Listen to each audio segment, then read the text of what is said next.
Donc ce matin, je voudrais partager avec vous un texte, une thématique sur la vie de Moïse. Et j'ai intitulé ce message « Nouvelle révélation de Dieu à Moïse ». Nouvelle révélation de Dieu à Moïse au pluriel. Le Seigneur a manifesté sa gloire dans l'histoire du peuple d'Israël, dans Exode chapitre 3. Il y a ce texte que vous connaissez, qu'on a déjà étudié à de multiples reprises. Exode chapitre 3, où Dieu se révèle au travers de l'épisode du buisson ardent à Moïse.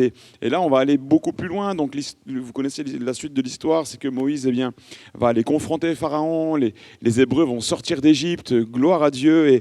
Et pendant le début, et malheureusement, de leur pélégrination dans le désert, qui devait durer quelques jours, eh bien, il y a eu ce fameux épisode terrible du veau d'or.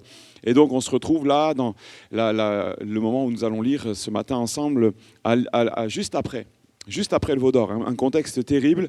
Le peuple a peur. Il y a eu un jugement de Dieu, il y a eu un châtiment de Dieu qui est tombé parce que le peuple a désobéi. Dieu qualifie ce peuple de peuple au cou raide. Et loin de nous l'idée de pointer du doigt les Israélites. Mais je crois que c'est une leçon pour nous. Ces choses sont arrivées aussi pour nous servir d'exemple. Et donc on arrive là, dans ce contexte de trahison, dans ce contexte d'idolâtrie, dans ce contexte où, malgré tout, la promesse de Dieu a été donnée. La terre promise est à portée de marche, et il va y avoir donc ces 40 années qui vont être là, mais à ce moment-là, le moment où nous allons lire, Moïse va remonter sur la montagne. Il avait passé 40 jours, et c'était au bout de quelques jours, on ne sait pas exactement que le peuple va faire ce veau d'or, et puis là, Dieu va dire à Moïse, tu vas remonter, on va le lire, mais cette fois tu iras seul. Moïse va remonter, il avait cassé les tables de la loi, Dieu va lui dire de reprendre de nouvelles tables, et Dieu va se révéler comme tout à nouveau à Moïse. Il va lui donner, comme si la première fois qu'il était monté, c'était une première étape, et Dieu va aller beaucoup plus loin, et je voudrais juste qu'on partage ensemble ces nouvelles révélations que Dieu a données à Moïse.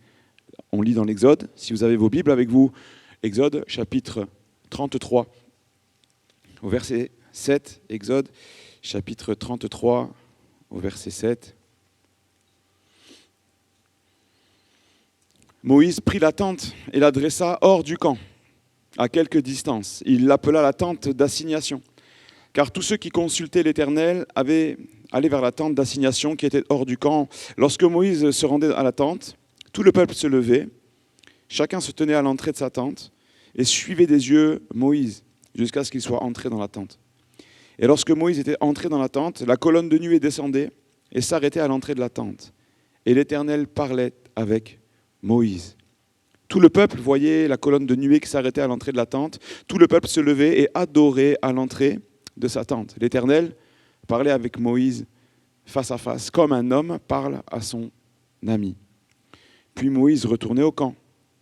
Mais son jeune serviteur Josué, fils de Nun, ne sortait pas du milieu de la tente. Verset 12, Moïse dit à l'Éternel, « Voici, tu me dis, fais monter ce peuple et tu ne me fais pas connaître qui tu enverras avec moi. Cependant, tu as dit, je te connais par ton nom et tu as trouvé grâce à mes yeux. Maintenant, si j'ai trouvé grâce à tes yeux, fais-moi connaître tes voies. Alors je te connaîtrai et je trouverai encore grâce à tes yeux. Considère cette nation qui est ton peuple. » L'Éternel répondit, « Je marcherai moi-même avec toi et je te donnerai du repos. » Moïse lui dit, « Si tu ne marches pas toi-même avec nous, ne nous fais point partir d'ici. » Comment sera-t-il donc certain que j'ai trouvé grâce à tes yeux, moi et mon peuple? Ne sera-ce pas quand tu marcheras avec nous et quand nous serons distingués, moi et ton peuple, de tous les peuples qui sont à la surface de la terre? L'Éternel dit à Moïse, « Je ferai ce que tu me demandes, car tu as trouvé grâce à mes yeux et je te connais par ton nom. » Moïse dit, « Fais-moi voir ta gloire. » Moment merveilleux, on y reviendra tout à l'heure. Mais c'est cette prière qui va déclencher la révélation, c'est cette prière qui va déclencher une révélation nouvelle dans la vie non seulement de Moïse, mais dans la vie de tout le peuple. Et je crois que ça nous parle de révélation progressive dans notre vie de chrétiens, frères et sœurs. Dieu ne nous donne pas tout en un instant. À la conversion, tout ne se passe pas en un instant. Il y a un cheminement de foi, un cheminement de vie. La vie chrétienne, c'est long. Et il nous faut comprendre que la relation qu'on entretient avec Dieu doit aller de progrès en progrès. Elle doit être de plus en plus une relation d'intimité. Dieu parle à Moïse comme un homme parle avec son ami. On peut se poser la question, quel est mon niveau d'intimité avec le Seigneur? Est-ce que je suis dans une foi passive? Je viens le dimanche, je me nourris. Quand les chants sont bien, je suis content, ça me fait du bien et je repars et je suis content. La prédication, c'était moyen, mais c'est pas grave. Est-ce que c'est ça mon niveau d'intimité avec Dieu, où je me nourris chez moi tous les jours, au quotidien, je marche avec le Seigneur, je grandis, je fais des progrès, que tes progrès soient évidents pour tous, c'est une réalité pour moi. Est-ce que c'est ça? Est-ce que je progresse ou est-ce que je stagne? C'est une vraie question ce matin et que je voudrais que l'on se pose ensemble. Est-ce que je suis dans une dynamique de progression? L'Éternel parlait avec Moïse face à face. Exceptionnel. Et si Dieu te parlait? Et si Dieu te parlait? Dieu parle au travers de sa parole, parle au travers des dons spirituels, il peut parler au travers d'un frère, d'une sœur, au travers d'une personne. Dieu, mais vous savez, je pense qu'il faut tendre l'oreille des fois. Dieu voudrait nous parler, Dieu voudrait nous dire des choses peut-être, mais des fois on n'est pas à l'écoute. C'est juste une introduction. L'Éternel parlait avec Moïse face à face. Verset 14, on l'a lu ensemble. Je marcherai moi-même devant toi. Dieu avait dit à Moïse, alors lors du buisson ardent, il lui avait dit, à la fin du buisson ardent, quand la gloire de Dieu a éclaté, maintenant, va. Et il va aller voir Pharaon. Maintenant, va. Et ici, Dieu dit à Moïse, j'irai, je marcherai moi-même devant toi. Sous-entendu, toi, tu vas suivre. Et je crois que c'est un enseignement pour nous. Il y a des moments où Dieu nous envoie, et puis il y a des moments où il vient avec nous et il ouvre la marche. Quand c'est trop dur pour nous, il marche à nos côtés. C'est pourquoi il est dit, l'ange de l'Éternel campe autour de ceux qui le craignent. Il les arrache au danger. Le Seigneur est avec nous, il est fidèle. Et là, n'oublions pas qu'on est dans le livre de l'Exode. On est au tout début de la révélation de Dieu.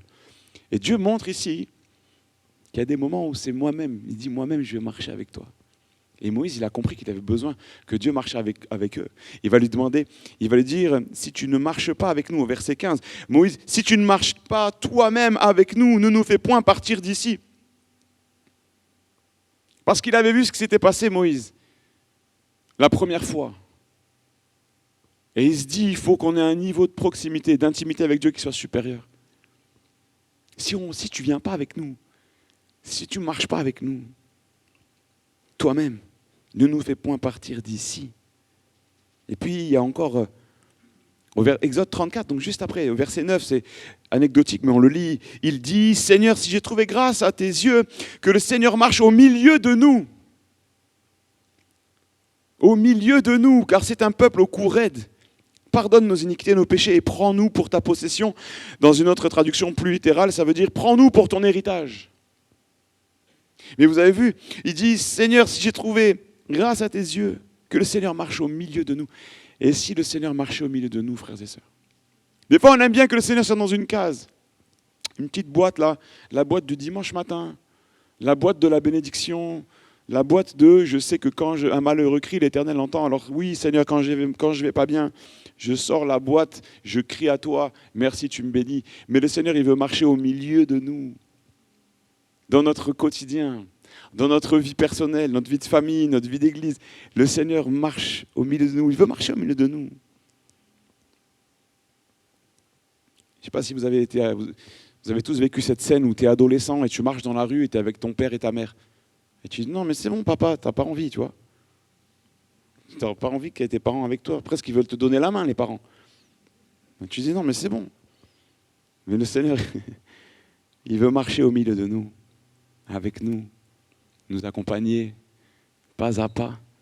Il est un bon père. Il est un bon père, il veut prendre soin. Veiller sur nous, pas pour nous faire du mal. Veiller sur nous.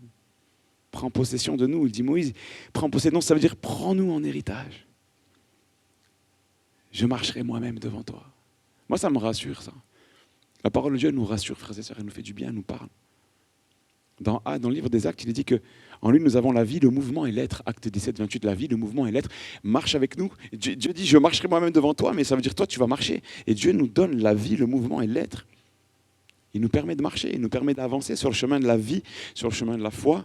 La vie est pleine de combats, de luttes, de difficultés, d'épreuves, mais il marche devant nous, il marche au milieu de nous, il marche avec nous, et il nous donne la vie, le mouvement et l'être. Ça veut dire la capacité, nous aussi, de marcher, de nous bouger, de nous mettre en mouvement, de nous secouer, de reprendre des forces. La vie, le mouvement et l'être. Je ne vais pas détailler ce verset qui est très très intéressant. Et il dira au verset 17, « Je te connais par ton nom ». Extraordinaire, moment extraordinaire. Pour nous, c'est facile, on le lit, on est en 2025, on connaît les évangiles, on connaît tout. Mais maintenant, on a Exode chapitre 33.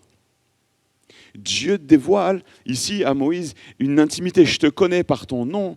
Et Dieu nous dit à nous aussi que cette intimité, ce n'est pas réservé à une élite.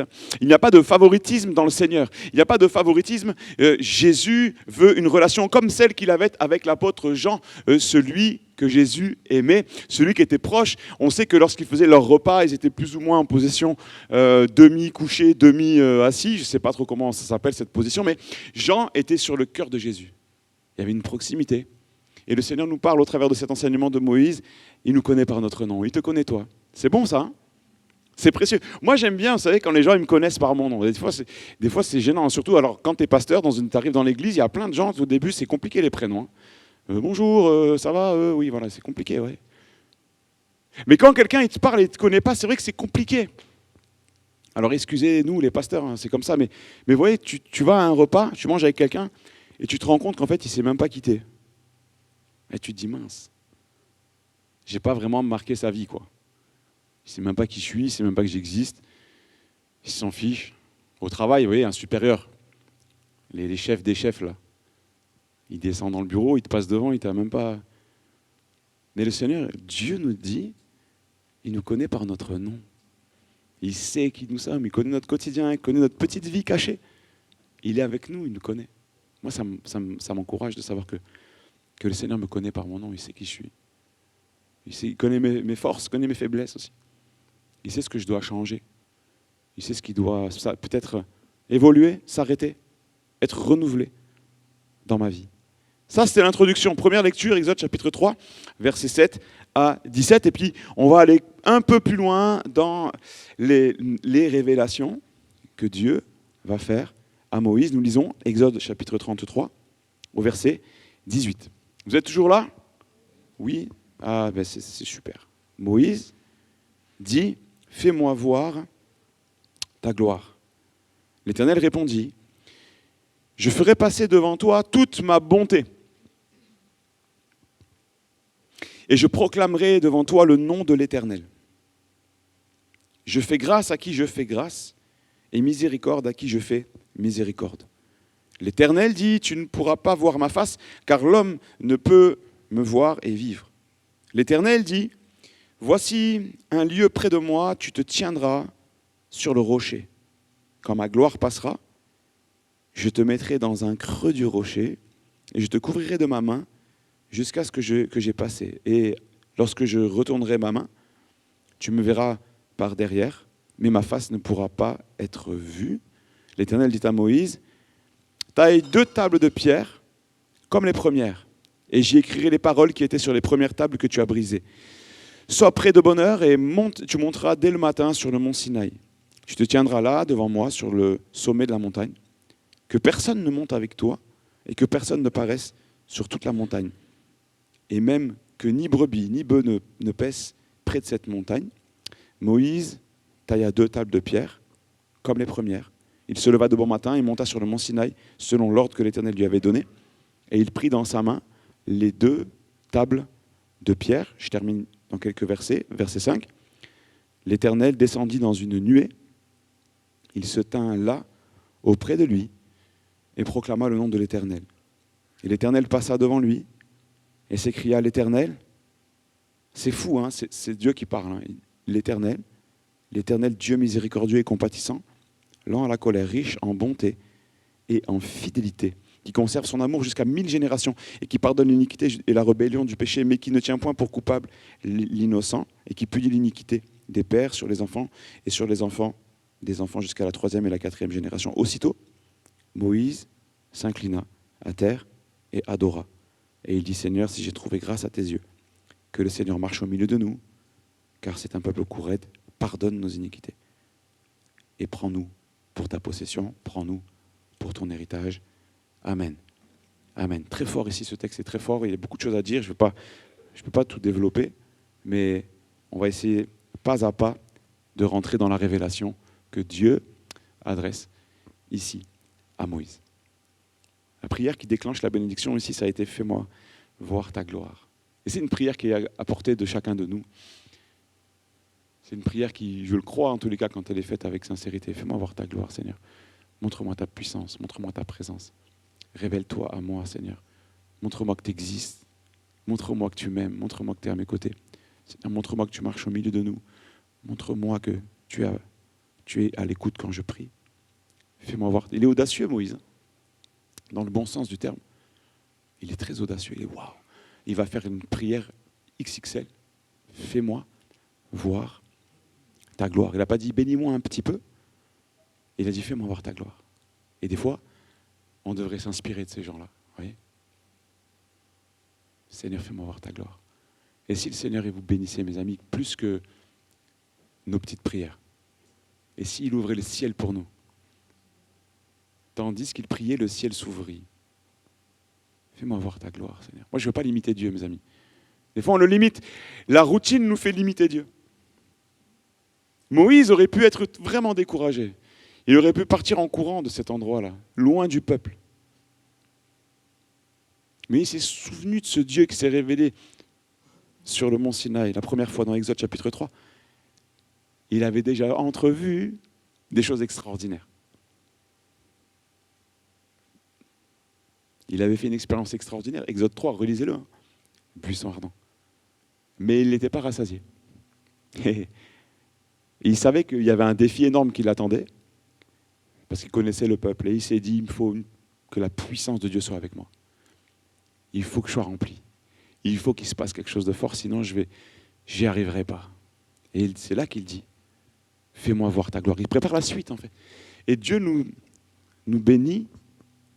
La provision qu'il nous donne, elle a toujours un but. Il nous bénit pour son œuvre. Il nous bénit pour nos familles. Il nous bénit pour son Église. Il nous bénit pour qu'on puisse bénir des gens à notre tour. Et il va bénir Moïse d'une manière optimale, exceptionnelle. Il va le bénir. Il va se révéler à lui au maximum du maximum. Pas pour élever Moïse. Pas pour juste faire que Moïse soit content. Et préparer la suite.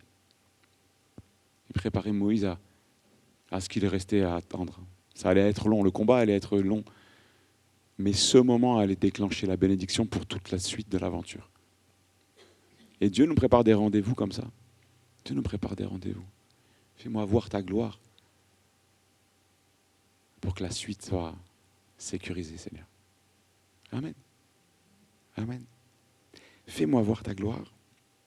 Au verset 19, il dit « Je ferai passer devant toi toute ma bonté et je proclamerai le nom de l'Éternel. » Ici, pareil, Dieu commence à... C'est comme si, excusez-moi l'expression, mais c'est comme si Dieu commençait à ouvrir son cœur à Moïse. Pas lui montrer juste sa puissance, mais son cœur. Et il va commencer à ouvrir son cœur en lui disant « Je vais faire passer devant toi toute ma bonté. » Vous avez déjà ressenti la bonté de Dieu, mes amis? Il y avait ce vieux chant, puisqu'on est dans les vieux chants ce matin. Compte les bontés dans les bienfaits de Dieu. Eh oui, compte les bienfaits de Dieu, sa bonté. Amen. Et tu verras en l'adorant combien le nombre en est grand. Eh oui, la bonté de notre Dieu, tous ses bienfaits, tout ce qu'il nous donne, tout ce qu'il nous accorde. Et Dieu dit, je vais faire passer devant toi toute ma bonté. Et il continue. Et je proclamerai le nom de l'Éternel. On va y revenir dans un instant. Très très fort ce point. Très très fort. Une des manières dont Dieu se révèle, c'est en donnant son nom. Et on sait que dans la Bible, il y a beaucoup de noms de Dieu. Mais il y a un nom qui est central. Il y a un nom qui est central. C'est le nom de l'Éternel. Le nom de l'Éternel. Dieu se révèle à Moïse comme étant l'Éternel. En hébreu, c'est le tétragramme, c'est ces 4 lettres hébraïques que nous, on traduit en français par Yahvé, Y-H-W-H. Dans l'hébreu, chaque lettre a une signification, c'est très riche. Je ne vais pas faire cette étude-là maintenant, on y reviendra ultérieurement. Mais ce qu'on peut retenir, c'est que le nom de Dieu révélé ici de Yahvé signifie « je suis ». Il est le grand « je suis ». Il est celui qui est. En anglais, ils disent « the great I am ». Ok? Le grand « je suis ». Vous avez vu l'accent américain? Gloire à Dieu. Le grand « je suis ». En fait, pourquoi ce nom comporte le verbe être comme ça là? C'est pour signifier simplement que Dieu existe. De fait, de toute éternité, il n'a besoin de personne. Il existe, il est. Il est par excellence. De toute éternité, il est. C'est ça que ça veut dire, Yahvé. Le grand Dieu de l'univers, il existe, alléluia. Il nous donne la vie, c'est parce qu'il existe que j'existe. Les gens pensent que c'est l'homme qui a créé Dieu, mais l'homme, il n'a rien créé du tout. Il a créé des guitares, il a créé des voitures, des ordinateurs, ça, il sait faire. Pour gagner de l'argent, il sait faire l'homme, il n'y a pas de souci. Il arrive à créer des objets, mais à partir de matières déjà créées. L'homme ne crée rien à partir de rien. Dieu a tout créé à partir de rien. Alléluia. Au commencement, Dieu créa. Il crée parce qu'il est. Il crée parce qu'il existe. Et il crée parce qu'il nous aime. Il nous a créés parce qu'il nous a aimés le premier. Alléluia. Il souffla dans les narines d'Adam et il devint une âme vivante. Il existe, alors j'existe. Il y a ce grand philosophe dont j'ai oublié le nom, qui avait écrit un livre de 400 pages à peu près, pour arriver à la fin du livre en disant « Je pense, donc je suis ». Il a réfléchi beaucoup pour savoir s'il existait vraiment, le frère. Vous voyez? Et à la fin, c'est Descartes, voilà. Je pense donc, mais c'était bien, merci, c'est bien, merci monsieur. Mais moi j'existe parce qu'il m'a donné la vie. Le grand je suis. Le Dieu d'Abraham, d'Isaac et de Jacob. Il se révèle à Moïse ici dans un niveau d'intimité supérieure. Je ferai passer devant toi toute ma bonté. Donc on imagine Moïse, il est au creux du rocher, il y a un grand rocher, et Dieu lui dit, voilà, je vais te mettre là, tu te caches dans le rocher. Donc c'est Exode 33, 19. L'Éternel dit, je ferai passer devant toi toute ma bonté. Verset 22, quand ma gloire passera, je te mettrai dans un creux du rocher. Et je te couvrirai de ma main jusqu'à ce que j'ai passé. C'est quand même énorme ce qu'on voit là. Dieu va mettre Moïse dans un coin du rocher, il va passer, et puis il va proclamer son nom. Il va proclamer le nom de l'Éternel. C'est quand même un moment particulier que nous vivons ici avec Moïse. Je ferai passer devant toi toute ma bonté et je proclamerai devant toi le nom de l'Éternel. Et puis il continue à ouvrir son cœur, si je peux m'exprimer ainsi. Je fais grâce à qui je fais grâce et miséricorde à qui je fais miséricorde. Moïse avait connu Dieu dans un temps terrible. Il a vu la gloire de Dieu, c'était magnifique. Puis il a vécu la trahison du peuple avec le veau d'or. Et il va y avoir un moment où la colère de Dieu va descendre, elle va frapper. Il va y avoir des choses terribles qui vont se passer. Je ne vais pas rentrer dans le détail, vous trouvez cela dans le livre de l'Exode. Et Dieu ouvre son cœur ici. Et il lui montre à Moïse ce qu'il y a à l'intérieur, un petit peu de ce qu'il y a à l'intérieur. Et il lui dit, je fais grâce à qui je fais grâce et je fais miséricorde à qui je fais miséricorde. Dieu parle ici de 3 mots, il y a la bonté, la miséricorde et la grâce. Ce n'était pas du tout ce que le peuple avait vu en premier. Le peuple avait vu la puissance, et puis le peuple avait vu la justice de Dieu au travers de sa trahison. Mais là, le Seigneur parle de miséricorde, de bonté et de grâce. Miséricorde, de bonté et de grâce. Alors je continue l'analyse de ce texte. Je proclamerai le nom de Yahvé. Dieu passe devant Moïse, il cache ses yeux, il lui met la main devant lui pour pas qu'il puisse voir. Dieu passe devant et il va proclamer son nom.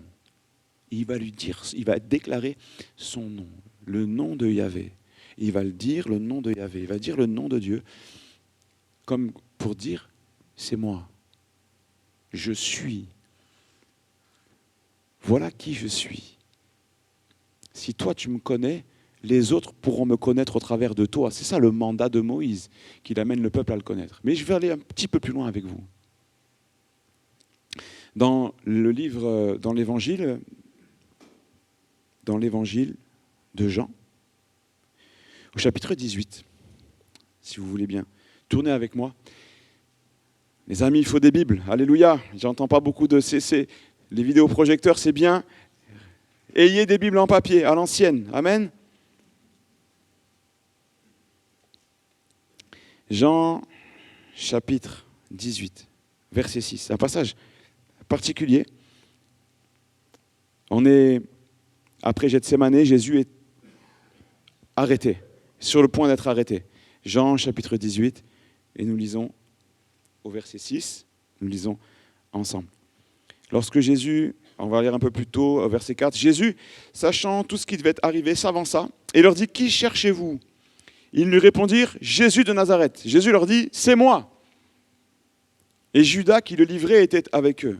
Et lorsque Jésus leur eut dit, « C'est moi », ils reculèrent et tombèrent par terre. Amen.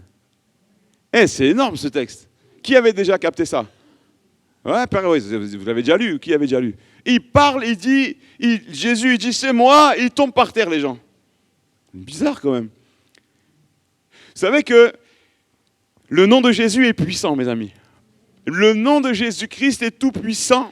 Parce qu'il est Dieu et parce qu'il est l'émanation de Dieu, il est Dieu qui s'est fait homme et qui est venu sur la terre des hommes, il est Emmanuel, il est Dieu avec nous, il est Yahvé avec nous, il est ce Dieu qui se révèle à Moïse en lui disant « Je suis celui qui est, je suis le grand, je suis » et Emmanuel, Dieu avec nous, il est ce « Je suis » qui est avec nous, je suis avec vous tous les jours jusqu'à la fin du monde.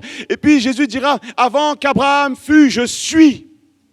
Ici, quand il dit, on cherche Jésus-Christ, et il dit, c'est moi, le grec ne dit pas c'est moi. Le texte originel, il ne dit pas c'est moi, il dit je suis. C'est le même mot, j'ai été regardé dans le grec, c'est le même mot que quand Jésus dit, avant qu'Abraham fût, je suis. C'est le même mot que quand ils disent, on cherche Jésus, et ils leur disent c'est moi. C'est pas c'est moi, il leur répond, je suis. Et il tombe par terre. La puissance du nom de Jésus se révèle. Les gens sont secoués. Il va se passer quelque chose. La Bible dit même qu'à un moment donné, lorsque Jésus va mourir, les rochers se fendirent. Les rochers se fendirent.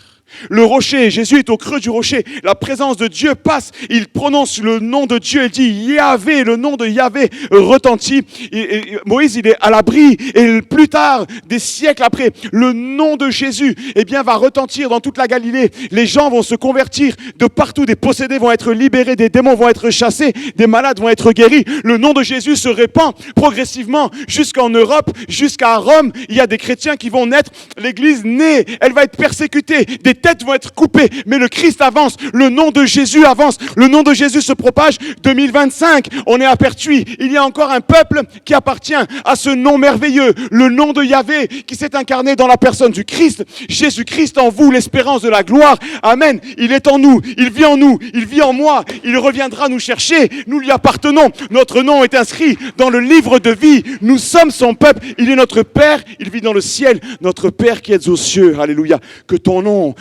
nom, Yahvé, soit sanctifié. Amen. Gloire à Dieu, nous lui appartenons. Il y a de la joie dans la maison du Seigneur. Amen. Vous n'êtes pas à une conférence sur la fin des temps. Vous êtes dans l'église de Jésus-Christ. Amen. Amen. Amen. Ça va Fabio? T'es en forme? T'as la patate? Amen. Amen. Il est chaud le petit, il est chaud.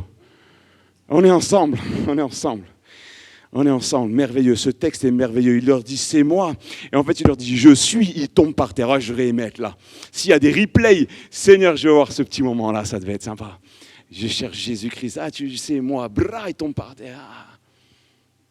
Jésus aurait pu tout arrêter, il aurait fait ça, c'est pas il serait tombé par terre, c'est que l'armée du ciel serait arrivée. Il aurait tout, mais il a décidé de continuer, il s'est laissé attraper.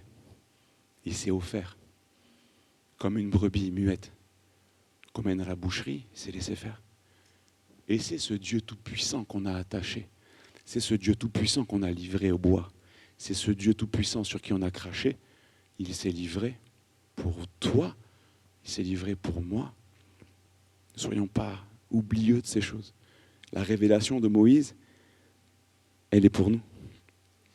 N'oublions pas la richesse de tout ce qu'il y a dans le cœur de Dieu, cette miséricorde, cette bonté, cette grâce. Et puis Moïse demande à Dieu, pardonne nos péchés. Il va lui dire, pardonne nos offenses. Pardonne nos offenses. Il sait que c'est grave ce qui s'est passé. Et il veut repartir à zéro. Et moi, quand j'ai découvert l'évangile, j'étais trop content de comprendre qu'avec le Seigneur, on peut toujours repartir à zéro avec lui. Il nous pardonne. Il y a toujours moyen de se relever. Il nous relève. Il est bon, il est plein de grâce, de bonté, de miséricorde. On l'a lu. Dieu ne cherche pas des super-héros. Dieu ne cherche pas des Marvel avec des super-pouvoirs. Il sait qu'on est faible. Il sait qu'on est faible. Mais dans ma faiblesse, il me rend fort. Dans ma faiblesse, il me relève. Quand je tombe, il est là. Il me soutient. Et il me dit, courage, vaillant héros. Je suis avec toi. Courage. Courage. Il est avec vous. Amen. Vous savez, c'est pas que les pasteurs. Hein. On est comme vous, hein. On est pareil. Il n'y a pas un au-dessus de l'autre. On est ensemble dans le bateau. Hein. On est ensemble. Vous avez compris l'histoire de je suis ou je refais? C'est bon? C'est vrai ou pas ce que j'ai dit? C'est vrai ou pas? Vous irez voir le grec. Hein. Non, mais il faut vérifier. Hein. Vous irez voir le grec et vous verrez si c'est vrai ou si c'est pas vrai ce que j'ai dit. Jonathan, tu iras voir, tu vérifieras et tu reviendras nous faire un exposé en grec sur ce qui a été dit. Vous avez vu, Dieu continue à se révéler dans ce chapitre-là. Exode 34, 5. Là, c'est énorme. Hein. Je savais que ce message il serait long potentiellement. Il faut que je suis obligé de vous dire les choses. C'est magnifique. Je comprends un peu plus que j'ai besoin de comprendre tellement plus. C'est bon ça. On est tellement petits les amis devant la grandeur de Dieu, dans sa parole. C'est merveilleux. Exode chapitre 34. Je ne sais plus si nous l'avons lu ensemble, mais ce n'est pas grave. L'Éternel descendit dans une nuée et il se tint. Écoutez ça. Écoutez comme c'est beau. L'Éternel descendit dans une nuée. Donc Moïse, il arrive. Allez, on refait la scène. Moïse, il prend des tables vierges en pierre. Dieu lui dit, tu vas prendre des tables, mais des nouvelles, puisque les autres, il les avait jetées. Il était fâché à cause du veau d'or. Il refait des pierres et il monte. Et Dieu lui dit, tu vas monter seul. Tu vas monter seul. Il prend les pierres et il monte sur la montagne. Et il avait fait cette belle prière, fais-moi voir ta gloire. Et juste là, à ce moment-là, il dit, verset 5, l'Éternel descendit dans une nuée et il se tint là auprès de lui et proclama le nom de l'Éternel. Ça fait 2 fois. L'Éternel descendit dans une nuée et se tint auprès de lui et proclama le nom de l'Éternel. L'Éternel passa devant lui et s'écria, l'Éternel, Dieu miséricordieux et compatissant, lent à la colère et riche en bonté et en fidélité, qui conserve son amour jusqu'à 1000 générations. Oui, on l'a lu tout à l'heure. Qui pardonne l'iniquité, la rébellion, le péché, mais qui ne tient point le coupable pour innocent et qui punit l'iniquité des pères. Donc Dieu lui parle du péché, il lui parle de gloire, il lui parle de bonté, mais il lui parle de péché. C'est pour ça que Moïse terminera en disant au verset 9, pardonne nos iniquités et prends-nous pour ton héritage. Mais je veux revenir sur le début. L'Éternel Dieu, l'Éternel, Dieu miséricordieux et compatissant. Le cœur de Dieu continue à s'ouvrir devant Moïse. Et il dit, je suis miséricordieux, compatissant, lent à la colère, riche en bonté et en fidélité. C'est quand même énorme. Septième point, qui conserve son amour jusqu'à 1000 générations. 8e point, qui pardonne l'iniquité. Et là, on peut tous se retrouver un petit peu, les amis. Il pardonne quoi? Il pardonne l'iniquité, la rébellion et le péché. L'iniquité, la rébellion et le péché. Dieu révèle ici des couleurs cachées. J'avais prêché sur ça un jour, comme la lumière blanche qui contient tout le spectre du visible, vous voyez. Toutes ces couleurs qu'on voit dans un arc-en-ciel, c'est merveilleux. Mais dans la lumière blanche, tu ne les vois pas. Mais dans le cœur de Dieu, dans l'amour de Dieu, il y a tout ça. Il y a toute cette miséricorde, il y a toute cette compassion. Il est lent à la colère, il est riche en bonté et en fidélité. Et vous voyez, mes amis, quand Moïse va redescendre de la montagne, l'aventure va continuer. Va s'ouvrir l'époque du sacerdoce lévitique. Il va y avoir tous les sacrifices. Il va y avoir les cultes en l'honneur de l'Éternel qui vont être là. Et puis de multiples problèmes vont encore arriver, des épreuves, des combats et des luttes. Mais Moïse, je le crois, a été formé ici. C'était la fin de sa formation pour aller au bout. Dieu savait qu'il avait besoin de connaître son cœur. Dieu savait que Moïse avait besoin d'en connaître plus sur ce Dieu merveilleux. Il n'était pas simplement ce Dieu tout-puissant, il n'était pas simplement celui qui s'est révélé dans le buisson ardent pour l'équiper, lui donner de la puissance pour aller confronter Pharaon et faire sortir le peuple, mais il était aussi celui qui était compatissant, lent à la colère, riche en bonté, un Dieu miséricordieux, un Dieu qui pardonne. Et équipé de ces connaissances, Moïse va pouvoir enseigner, il va pouvoir conseiller le peuple, il va pouvoir apaiser peut-être des craintes. Vous savez, il y en a qui devaient se dire, mais on est encore sous la condamnation de Dieu. Et Moïse avait, suite à cette révélation-là, je pense, la conviction qu'une ère nouvelle est en train de s'ouvrir, l'ère du pardon, l'ère de la grâce. Et il y a une préfiguration de la grâce en Christ au niveau des sacrifices lévitiques, où le peuple obtenait le pardon lorsque le sang coulait. Pour nous, mes amis, nous n'avons plus besoin d'offrir des animaux, le sang de Christ a coulé. Et Moïse part avec ce mindset totalement différent, il sait. La première visitation de Dieu à Moïse l'a équipé pour le combat, pour les choses violentes, combat spirituel. Ça a été terrible. Pharaon, on sous-estime la violence spirituelle de ce qui s'est passé face à Pharaon. Tous les sorciers étaient là, c'était très compliqué.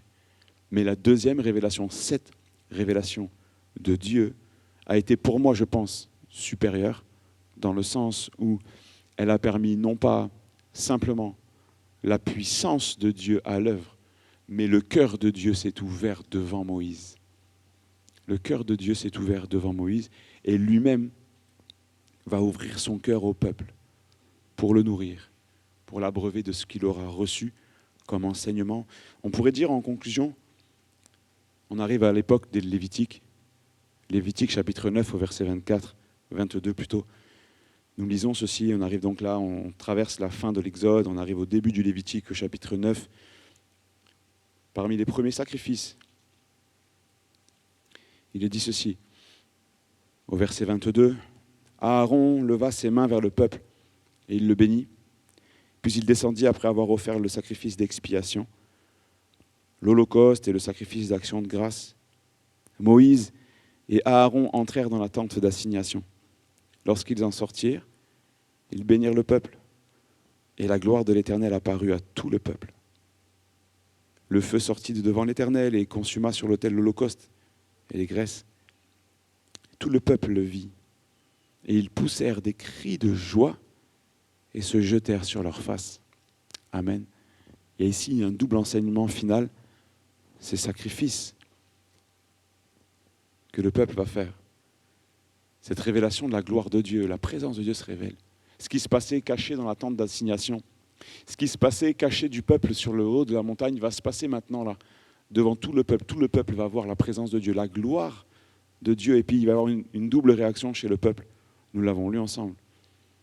Tout le peuple le vit, et ils poussèrent des cris de joie et se jetèrent sur leurs faces. Le peuple est assaini. La joie du Seigneur est en train de devenir leur force. Ils poussent des cris de joie.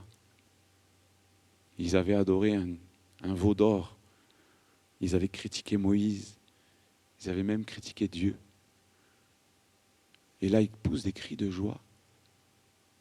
Ils savent, je suis pardonné. Ils savent, Dieu nous a fait grâce. Et ils vont se prosterner. Ils vont l'adorer. Ils vont se réjouir et s'abaisser devant lui. Et je crois que c'est ce que Moïse, si on peut mettre deux mots sur les sentiments que Moïse a dû avoir.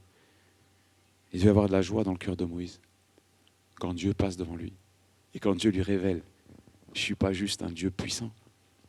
Je suis plein de bonté, plein de grâce, plein de miséricorde. Je suis lent à la colère. Je suis riche en bonté. Oh, Moïse, il devait être tellement heureux de se dire, le Seigneur est encore avec nous. Et on a l'impression, à un moment donné, on dirait que c'est Moïse qui a sauvé le peuple. On aurait dit que la colère de Dieu allait s'abattre et détruire tout le peuple. Et là, au travers de ce texte-là, Dieu montre à Moïse, c'est pas toi qui as sauvé ce peuple. Je suis lent à la colère, riche en bonté, plein de miséricorde. Dieu lui montre par ce texte-là, il nous montre à nous tous combien il aimait son peuple. La joie a inondé, je le pense, le cœur de Moïse. Mais une joie qui l'a poussé à se prosterner devant lui, à l'adorer. Et vous avez vu, c'est ce que le peuple va faire. Un homme qui est rempli de la joie du Seigneur communique la joie du Seigneur. Un homme qui adore Dieu communique la conviction qu'il nous faut adorer le Seigneur. Soyons contagieux. Soyons contagieux dans nos maisons. Soyons contagieux dans cette ville de Pertuis. Soyons contagieux dans l'église. Soyons remplis de joie et d'une conviction qu'il nous faut adorer le Seigneur. J'ai terminé ce message. Je vais inviter, peut-être Maïda, on peut prendre un dernier chant. On voudra juste terminer en adorant le Seigneur. Ça vous va? On pourrait faire ça tous ensemble? On peut faire ça ensemble. Voilà. On pourrait se lever pour clôturer ce moment. Et nous souvenir de la puissance qu'il y a dans le nom de Jésus, dans le nom de Yahvé, ce Dieu qui est le grand je suis. Cette compassion, il est lent à la colère. Peut-être ce matin, tu as irrité Dieu. Et Dieu te dit, je suis lent à la colère et riche en bonté. Un Dieu de miséricorde, compatissant, plein de grâce. Seigneur, nous voulons t'adorer ce matin. En terminant ce moment, Seigneur, mon Dieu tout-puissant, je réalise combien ta compassion, ta miséricorde, ta patience est bonne pour moi. Je termine ce moment, Seigneur, en te disant merci pour tant de compassion à mon égard. Tu es merveilleux, Seigneur. Tu peux élever ton cœur vers Dieu, tu peux lui ouvrir ton cœur. Il a ouvert son cœur à Moïse pour qu'il puisse voir. Le Christ nous a ouvert son cœur. Ouvre-lui le tien. Adore ton Dieu. Amen. Alléluia, Jésus. Oui, nous voulons t'adorer, Seigneur.